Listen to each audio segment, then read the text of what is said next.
ولو كان المرسلون في زمان النبي صلى الله عليه وسلم ما وسعهم إلا اتباع شريعته.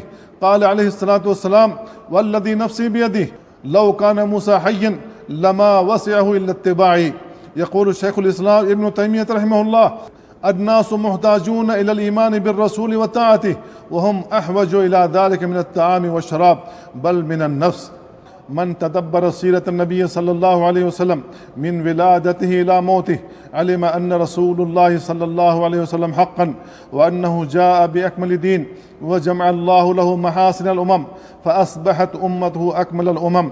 قال ابن حزم رحمه الله: من أراد خير الآخرة وحكمة الدنيا واحتواء الأخلاق كلها والفضائل بأسرها فليقتدي بمحمد صلى الله عليه وسلم، وليستعمل أخلاقه ما أمكنه، فهو القدوة في كل خير، فهو الذي أثنى الله على خلقه وجمع فيه أشتات الفضائل بتمامها. والله سد جميع الطرق إلى الجنة فلم يفتحها لأحد إلا من طريق النبي صلى الله عليه وسلم. قال صلى الله عليه وسلم: كل أمتي يدخلون الجنة إلا من أبى. قالوا: يا رسول الله ومن يأبى؟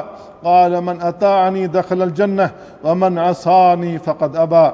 قال ابن القيم رحمه الله: أرسل الله رسوله صلى الله عليه وسلم رحمة للعالمين وحجة على العباد أجمعين، وأشرقت برسالته صلى الله عليه وسلم الأرض بعد ظلماتها، وتألفت به القلوب بعد شتاتها، وصارت دعوته مصير الشمس في الأقطار، وبلغ دينه ما بلغ الليل والنهار.